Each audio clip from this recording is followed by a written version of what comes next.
ایسا بالکل نہیں تھا.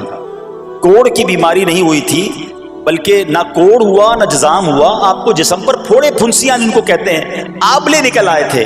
کیونکہ کوڑ کی بیماری وہ ہوتی ہے کہ جس سے لوگ نفرت یا حقارت کرتے ہیں. اللہ کے کسی بھی نبی کو کبھی بھی کوئی ایسی بیماری نہیں ہوئی جس کی وجہ سے لوگ اس سے حقارت یا نفرت کریں یا دور بھاگیں. کیونکہ اللہ نے ان نفوس قدسیہ کو، ان نیک بندوں کو، ان منتخب شخصیات کو لوگوں کی ہدایت کے لیے بھیجا ہے. ان کو کبھی کوئی ایسی چیز نہیں ہوئی کہ جس سے لوگ گھن کھا کر دور بھاگیں. تو یہ بالکل غلط ہے. البتہ آپ کے جسم پر آبلے تھے، پھوڑے تھی، اور اللہ اکبر آپ اس حال میں کیا رب سے عرض کرتے تھے؟ آپ عرض کرتے تھے، قرآن میں یہ الفاظ موجود ہیں، انی مسنی الضر وانت ارحم الراحمین. ترجمہ کیا ہے؟ مجھے تکلیف پہنچی اور تو سب مہر والوں سے بڑھ کر مہر والا ہے، رحم کرنے والوں میں سب سے بڑھ کر رحم کرنے والا ہے. یعنی اللہ کی بارگاہ میں یہ عرض کرتے تھے، یا اللہ تکلیف پہنچی ہے، رحم تو نے کرنا ہے، تو ارحم الراحمین ہے. زمانے سے نہیں کہتے تھے. اب آپ کی آزمائش کا وقت پورا ہوتا ہے، دعا کرتے رہے، التجا کرتے رہے، صبر کرتے رہے. حکم ہوا کہ اپنا پاؤں زمین پر مارو. حضرت ایوب علیہ السلام نے پاؤں زمین پر مارا تو زمین سے ایک چشمہ پھوٹ اٹھا. حکم الہی سے حکم دیا گیا کہ اب اس پانی سے غسل کرو. آپ نے جب اس پانی سے غسل کیا تو آپ کی تمام بیماریاں دور ہو گئیں. پھر آپ 40 قدم چلے، دوبارہ زمین پر قدم مارنے کا حکم دیا. قدم مارتے ہی ایک اور خوبصورت لذیذ ٹھنڈے پانی کا چشمہ نمودار ہوا. پانی ٹھنڈا، میٹھا اور لذیذ تھا.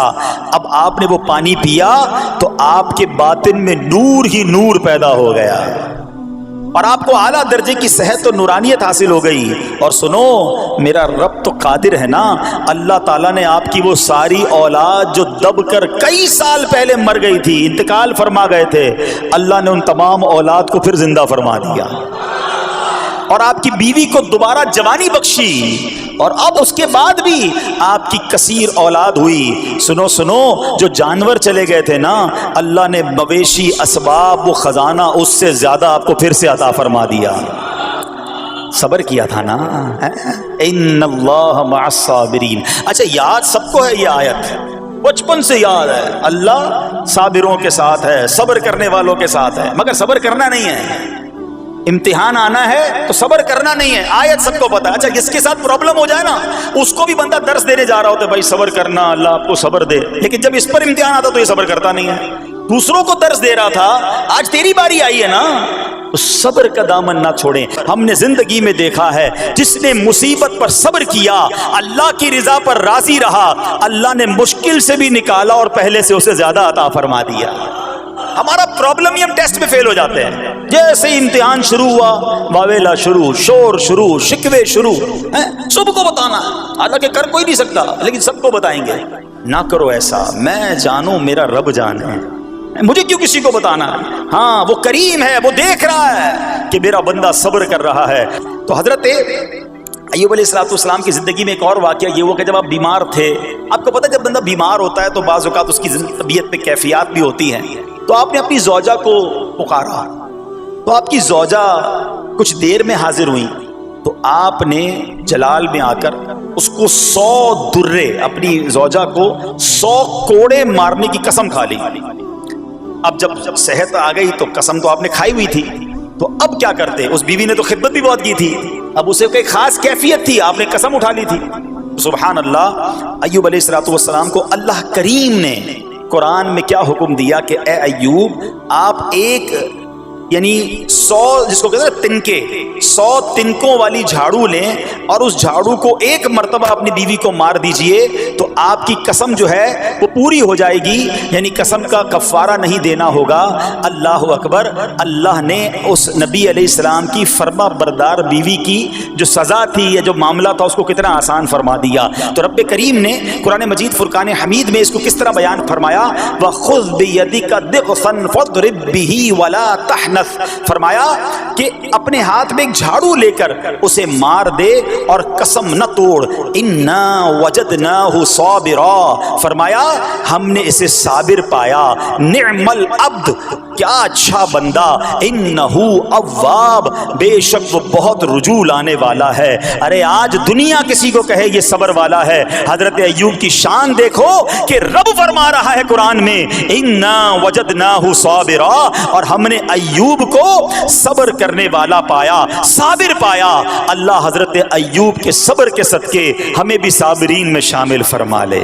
اللہ اکبر، سبحان اللہ۔ اور رب کریم نے جو اواب فرمایا، علماء کہتے ہیں کہ یہ اواب کے لاجواب خطاب کو جو آپ کے سر مبارک پر ایک تاج کی طرح رکھ دیا گیا، کیونکہ اواب کے معنی کیا ہے؟ انہو اواب، بے شک وہ بہت رجوع لانے والا ہے۔ اللہ اکبر، صبر کیا تو رب نے کیسے کیسے القاب جو ہیں وہ قرآن میں عطا فرمائے۔ یہاں ایک اور بات بھی سیکھنے والی ہے کہ حضرت ایوب علیہ السلام کے صبر کا کمال یہ ہے کہ قرآن میں ذکر آ گیا، اب صبح قیامت تک حافظ تلاوت کریں گے، تراویح میں قرآن پڑھا جائے گا، جب بھی قرآن کی تلاوت دنیا کے کونے کونے میں کی جائے گی، قیامت تک حضرت ایوب کے صبر کا ذکر ہوتا رہے گا۔ جب آپ صبر کرتے ہیں اللہ رسول کو راضی کر لیتے ہیں، اللہ ان ناموں کو بلند فرما دیتا ہے۔ اب حضرت ایوب علیہ السلام کے صبر کی بات ہوئی ہے نا، اللہ نے پتہ ہے آپ کو کتنا مقام عطا فرمایا کہ نبی کریم صلی اللہ تعالی علیہ وآلہ وسلم نے ارشاد فرمایا، حضرت ایوب لوگوں میں سب سے بڑھ کر عالم، صابر اور غصہ پینے والے تھے۔ حضرت ابن مسعود رضی اللہ تعالیٰ عنہ سے مروی ہے کہ حضرت ایوب علیہ السلام قیامت کے دن صبر کرنے والوں کے سردار ہوں گے۔ ہاں، صبر کرنے والوں کے بھی سردار ہوں گے۔ اچھا، بعض اوقات ہوتا کیا ہے، اچانک کوئی پرابلم آ گئی، کہیں آگ لگ گئی، گاڑی میں نقصان ہو گیا، پیسے چوری ہو گئے، موبائل چوری ہو گیا، کوئی چیز میں نقصان ہو گیا، کاروبار میں نقصان ہو گیا، صحت خراب ہوئی، بندہ کہتا ہے یار یہ میرے ساتھ کیوں ہوا ہے، میں نے ایسا کیا کیا ہے۔ بعض اوقات زبان سے شکوے، شکایت، حالانکہ قرآن مجید فرقان حمید نے تو پہلے ہی ہمیں بتا دیا ہے ہمارا پرابلم پتہ ہے کیا ہے۔ ہم بہت ساری باتیں جانتے ہیں دنیا کی، قرآن و حدیث پڑھتے نہیں ہیں تو مینٹلی پریپیئرڈ نہیں رہتے۔ آپ کو پہلے ہی پتا ہو کہ یار گرمیاں آنے والی ہیں، تو اچانک گرمیاں آئیں گی تو پریشان نہیں ہوں گے نا۔ آپ کو پتا تھا جون جولائی میں گرمیاں ہوتی ہیں بھائی، سردیاں نہیں ہوتی۔ آپ پنکھا بھی تیار رکھتے ہیں، ٹھنڈا پانی کا انتظام بھی رکھتے ہیں، گرمی کے وقت باہر کم نکلتے ہیں، اور سردیاں آتی ہیں آپ کو پہلے ہی پتا ہوتا ہے، رضائی تیار کر لیتے ہیں، سویٹر نکال لیتے ہیں۔ ایسا نہیں ہوتا کہ صبح اٹھتے تو 40 ڈگری ہوتا ہے، دوسرے دن اٹھتے تو 5 ڈگری ہوتا ہے، بندہ کہ یار آج ٹھنڈ کی ہو گئی، کل گرمی کی ہو گئی۔ مینٹلی پریپیئرڈ جب بندہ ہوتا ہے تو وہ تیار ہوتا ہے۔ اگر جو قرآن پڑھنے والا ہے، حدیث پڑھنے والا ہے، اس کو تو پہلے ہی مینٹلی پریپیئرڈ ہونا ہے۔ کیوں؟ قرآن کا وعدہ ہے نا، قرآن کا اعلان سنو۔ اللہ کریم قرآن مجید میں کیا ارشاد فرماتا ہے؟ اور ضرور ہم تمہیں آزمائیں گے۔ کیا فرمایا؟ ضرور آزمائیں گے، تیار رہو، دیر از ایگزامینیشن۔ اچھا، آزمائش کن کی چیزوں کی ہوگی؟ سبحان اللہ، قرآن نے لسٹ بھی دے دی ہے کہ آزمائش کیا ہوگی۔ فرمایا کچھ ڈر سے، اچانک خوف آ جاتا ہے نا، کوئی دشمن آ جاتا ہے، کوئی دھمکی دے رہا ہوتا ہے، اچانک حالات خراب ہو جاتے ہیں، دل میں خوف بیٹھ جاتا ہے۔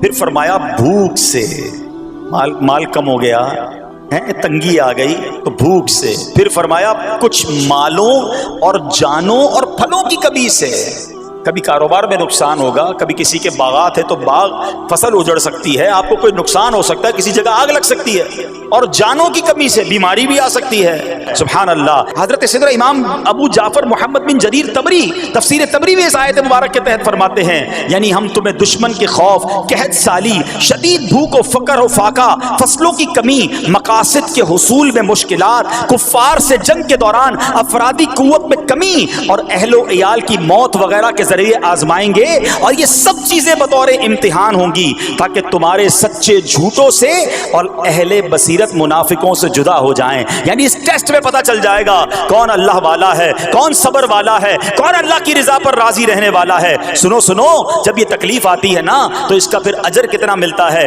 شہنشاہ نبوت، مخزن جود و سخاوت صلی اللہ تعالی علیہ وسلم نے ارشاد فرمایا، جو دنیا میں ہی اپنی ہر خواہش کی تکمیل کر لے تو یہ چیز چیز آخرت میں اس کے اور اس کی خواہش کے درمیان آڑ اور پردہ بن جائے گی، اور جو مالداروں کی زینت کی طرف اپنی نگاہیں دراز کرے تو وہ آسمان والوں کے سامنے بے عزت ہو جاتا ہے، اور جو شدید بھوک پر صبر کرے اللہ عز و جل اس کو جنت الفردوس میں جہاں چاہے گا ٹھکانہ عطا فرمائے گا۔ ہاں، ہر چیز پوری ہو جائے، جو چاہیے وہ مل جائے، یہ نہیں ہونا چاہیے۔ کچھ نہ کچھ آزمائشیں آئیں گی، اور اگر سب ادھر مل گیا تو ادھر پھر کیا ملے گا؟ ہم اللہ سے یہ دعا کرتے ہیں کہ ادھر بھی عطا فرمائے، ادھر بھی محروم نہ کرے۔ ہاں، ہمیں ڈرتے بھی رہنا چاہیے کہ یار میں جو مانگتا ہوں ادھر مل جاتا ہے، کہیں وہاں محروم نہ رہ جاؤں۔ تو آزمائش آئے تو صبر کرنا چاہیے، اللہ کی رضا کے طور پہ زندگی گزارنی چاہیے۔ ایک بار نبی پاک علیہ الصلوۃ والسلام انصار کے پاس تشریف لے گئے، تو فرمایا کیا تم مومن ہو؟ بڑا کمال کا سوال جواب ہے، ذرا غور کیجئے گا۔ ہمارے پاس بھی کوئی آ کر کہے کہ کیا تم مومن ہو تو ہم کیا جواب دیں گے؟ صحابہ خاموش رہے۔ سیدنا فاروق اعظم نے کہا حضور ہاں ہم مومن ہیں۔ شاید ہمارا بھی جواب یہی ہوگا ہم مومن ہیں، مگر اگلا سوال سنو نبی پاک علیہ الصلوۃ والسلام کا۔ فرمایا کہ اگر تم مومن ہو تو تمہارے ایمان کی علامت کیا ہے؟ ہاں، اب ہم سے کوئی یہ سوال کرے تو ہم جواب کیسے دیں گے؟ بھائی تم کہہ رہے ہو مومن ہیں، واٹ از دا سمٹمز؟ کوئی نشانی، کوئی علامت تو بتاؤ نا۔ اب یہ سوال کرنے والے کون ہیں؟ پیارے آقا صلی اللہ تعالی علیہ وآلہ وسلم۔ صحابہ سامنے بیٹھے ہیں، ارشاد فرمایا مومن ہو تو علامت کیا ہے؟ کیا شاندار جواب دیا کہ صحابہ کرام نے کہ ہم جب فراخی کی حالت ہوتی ہے نا، آسانی ہوتی ہے تو ہم شکر ادا کرتے ہیں، جب آزمائش آتا ہے، کوئی پرابلم آتی ہے، ہم صبر کرتے ہیں اور اللہ کے فیصلے پر راضی رہتے ہیں۔ نبی اکرم علیہ الصلوۃ والسلام نے جواب میں کیا فرمایا؟ رب کعبہ کی قسم تم مومن ہو۔ تو پتہ یہ چلا کہ مومن ہونے کی نشانی یہ ہے کہ جب اچھے دن آئیں تو شکر کرے، اور مشکل کے دن آئیں تو اللہ کی رضا پر، اللہ کے فیصلوں پر راضی رہے، صبر کرے۔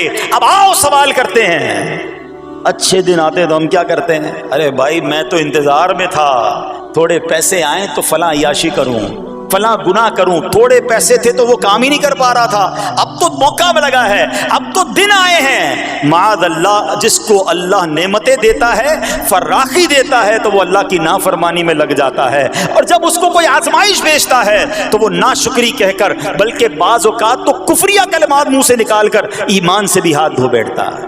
ایسا نہیں ہونا چاہیے۔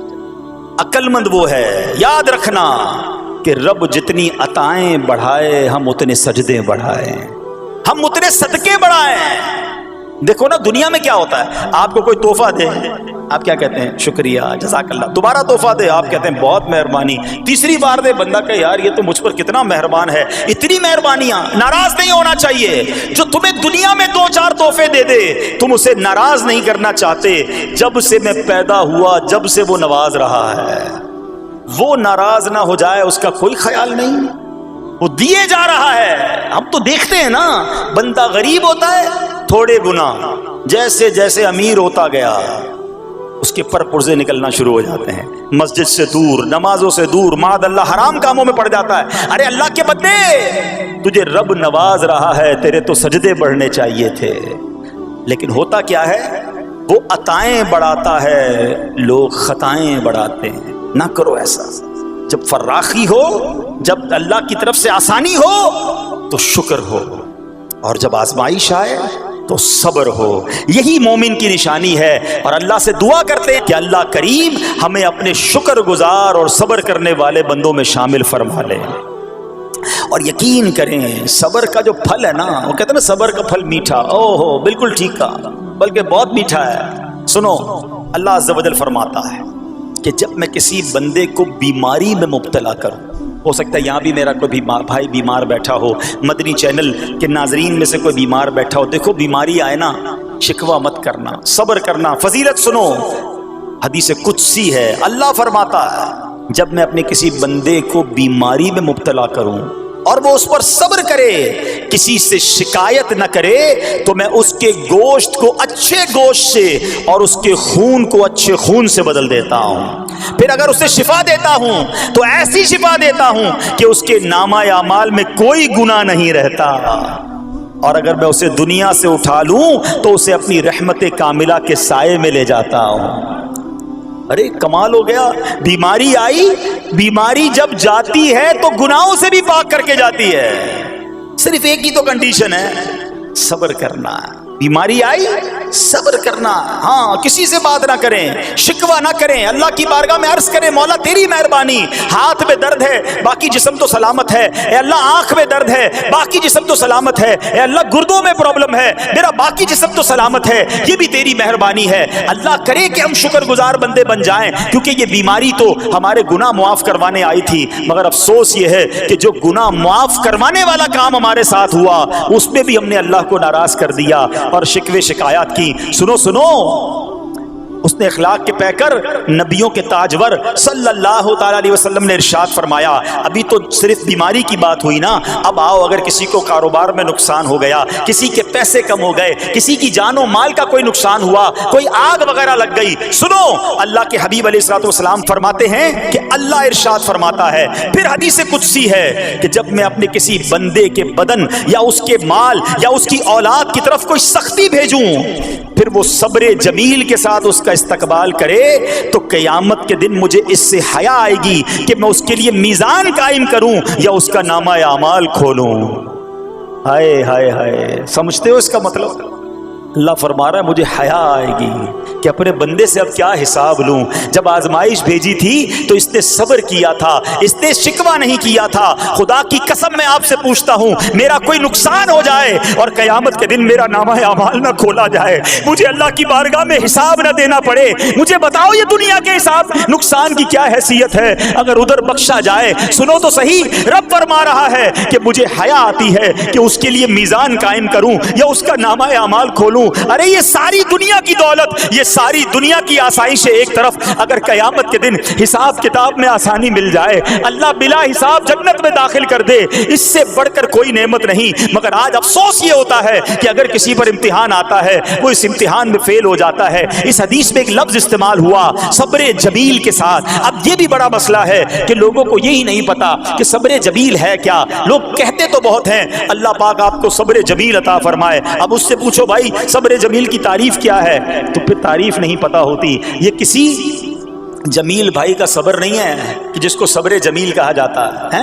صبر جمیل کی تعریف سمجھو، علماء کہتے ہیں کسی مصیبت زدہ اور غیر مصیبت زدہ کو برابر میں دیکھو مگر دونوں میں کوئی فرق نظر نہ آئے، یعنی چہرہ بھی نہ بتائے کہ وہ کسی مشکل میں ہے، اس کی عادتیں بھی نہ بتائیں کہ وہ کسی پرابلم میں ہے، یعنی اس کو دیکھ کر پتہ ہی نہ چلے کہ وہ بڑی مشکل میں ہے۔ فرمایا یہ ہے صبر جمیل۔ مگر آج ہمارا حال یہ ہے، ہمارا چہرہ بتا دیتا ہے بھائی خیر تو ہے، بڑی ٹینشن میں ہو، ہاں یار کیا کروں بس موبائل ٹوٹ گیا، ارے بھائی بڑی چہرے پہ بڑی ہوائیاں اڑ رہی ہیں، بس کیا کروں جناب آج 5,000 روپے کھو گئے، 5,000 روپے کھو جائیں، چھوٹا سا نقصان ہو جائے، ہمارا چہرہ بتا دیتا ہے کہ ہمارے ساتھ کوئی معاملہ ہوا ہے۔ صبر جمیل یہ ہے کہ دیکھ کر کوئی پہچان ہی نہ سکے کہ یہ بندہ کتنی مشکل میں ہے، چاہے اندر کتنی تکلیف میں ہو، دنیا والوں کو نہ بتائے کیونکہ وہ رب کا بندہ ہے، وہ اللہ کی بارگاہ میں فریاد کرے، یہ صبر جمیل ہے اور اللہ اسے ہم سب کو نصیب فرمائے۔ ہاں یہ بڑی کمال کی بات ہے۔ ہم کیا کرتے ہیں سارے جہان کو بتاتے ہیں، اچھا پھر آخر میں لوگ کہتے بھی ہیں جب پورے محلے کو بتا دیا نا پھر اس کے بعد کہتے ہیں بس کیا کریں بھائی صبر ہی کر رہے ہیں۔ اب آپ صبر نہیں کر رہے حضرت، ہاں آپ کا صبر چلا گیا، آپ نے ساری دنیا کو تو بتا دیا۔ صبر یہ ہے کہ صبر پہلے صدمے پر ہوتا ہے، جیسے ہی آپ کو کوئی صدمہ لگا نا اب آپ جانے رب جانے، نہ بتائیں کسی کو، ٹھیک ہے وہ الگ بات ہے آپ کسی کو دعا کے لیے کہہ دیں، لیکن بڑا نقصان ہو گیا، بڑی مشکل ہو گئی، بڑی پریشانی ہو گئی، اس سے حل تو کوئی نہیں ہونا۔ اچھا ہمارا ماجرا ایک اور بھی بڑا عجیب ہے، مشکل ہو جائے تو سب کو بتاتے ہیں، آسانی ہو جائے تو پھر کسی کو نہیں بتاتے۔ 5,000 کا نقصان سارے محلے کو پتا ہے، 50,000 کا فائدہ ہوا پھر کسی کو بتایا آپ نے؟ نہیں یار بتاؤں گا تو نظر لگ جائے گی، گھر والوں کو تو بالکل بھی نہیں بتاؤں گا خرچہ بڑھا دیں گے۔ گھر والوں کو ساری ٹینشن کی خبریں جا کے دے رہے ہوتے ہیں، مارکیٹ میں بڑا نقصان ہو گیا، آج بڑا مندہ ہے، ارے بھائی کاروبار بالکل نہیں ہے، تاکہ گھر والوں کا خرچہ روک سکے، اور جیسے ہی کاروبار اچھا ہو گیا گھر جاتے پھر بھی وہی والا منہ بنا لیتے ہیں تاکہ ان کو پتہ نہ چلے میں بڑے پیسے کمانے لگا ہوں۔ یہ نہ کیا کریں، ہاں ٹینشن آپ کسی کو بتا کر اپنا صرف ثواب ضائع کرتے ہیں، باقی کچھ نہیں ہوتا، کرنا رب نے ہے۔ اور یہ اگر آزمائش میرے درجے بلند کرنے آئی ہے، اگر یہ آزمائش مجھے اللہ کے قریب کرنے آئی ہے تو پھر تو اس کا استقبال ہونا چاہیے نا۔ سیکھو. آج میں نے آپ کے سامنے حضرت ایوب علیہ السلام کی سیرت اور قرآنی واقعہ بیان کیا کہ سب کچھ چلا گیا مگر وہ اللہ کی رضا پر راضی تھے. رب نے انہیں صبر کرنے والا بندہ بھی فرمایا اور ساری نعمتیں پہلے سے زیادہ عطا فرما دی. ہاں بالکل نوازا جائے گا. صبر کا دامن اگر نہ چھوڑیں تو اے میرے پیارے اسلامی بھائیوں, کبھی بھی یہ ذہن میں خیال مت لانا کہ یار میں دین میں قریب آ رہا ہوں, میری آزمائشیں بڑھ رہی ہیں. سمجھ لو امتحان شروع ہو گیا ہے, ٹیسٹ شروع ہو گیا ہے. اب اس ٹیسٹ میں مجھے کامیاب ہونا ہے اور اللہ کے مزید قریب جانا ہے. زندگی میں جو گناہ ہو گئے ہیں یہ میرے گناہوں کا انشاءاللہ کفارہ بن جائے گا, میرے درجات کی بلندی کا سبب بن جائے گا. اللہ سے عرض کرنا اے مولا میں تیری رضا پر راضی, میں تیرے فیصلوں پر راضی. اب تک جو دیا تھا تو نے دیا تھا, یہ سب کچھ تیرا ہے. اے رب جب تو واپس لے گا میں اس پر راضی. جب یہ ثابت قدمی نصیب ہو گئی پھر دیکھو غیب کے خزانوں سے کیسا آپ کے دل پر سکینہ اترے گا, پھر کیسا آپ پر رحمتوں کا نزول ہوگا. تو اے میرے پیارے اسلامی بھائیوں, مصیبتیں آ چکی اور آنے بھی والی ہیں. پہلے ذہنی طور پہ تیار رہنا مگر صبر کرنا. یہ چند دنوں کی, چند گھنٹوں کی, چند لمحوں کی مصیبت ہے مگر یہ تمہارے درجات کو بلند کر دے گی. رب کریم صبر کرنے والوں کو پسند فرماتا ہے. اور جو میں نے بات کہی تھی کہ صبر بھی کریں اور جب اللہ کریم کی طرف سے راحتیں آ جائیں تو شکر بھی کریں. کیا شاندار رب کا قرآن میں فرمان ہے. اللہ فرماتا ہے وَإِذْ تَأَذَّنَ رَبُّكُمْ لَئِن شَكَرْتُمْ لَأَزِيدَنَّكُمْ وَلَئِن كَفَرْتُمْ إِنَّ عَذَابِي لَشَدِيدٌ. اللہ قرآن میں فرماتا ہے اور یاد کرو جب تمہارے رب نے اعلان فرما دیا کہ اگر تم میرا شکر ادا کرو گے میں تمہیں اور زیادہ عطا کروں گا. ہاں شکر کرو رب اور دے گا, مگر اگلا حصہ سمجھنے والا ہے. اور اگر تم ناشکری کرو گے تو میرا عذاب سخت ہے. اللہ نے اپنے عذاب سے بھی ڈرایا ہے اور شکر کرنے کا درس بھی دیا ہے. اللہ کریم سے میں دعا کرتا ہوں کہ اپنے نیک بندوں کے صدقے, کربلا والوں کے صبر کے صدقے, نبی پاک علیہ السلام کے طائف کے میدان میں پتھر کھا کر دعا دینے والے صبر کے صدقے, رب کریم ہمیں بھی صبر کی نعمت نصیب فرمائے. صرف زبانی نہیں قلبی طور پر ہمیں صبر کرنے والوں میں شامل فرما لے. اگر ہم پر کوئی آزمائش ہے تو رب کریم یہ آزمائش ہمارے گناہوں کا کفارہ بنا دے, ہمارے درجات کی بلندی کا سبب بنا دے.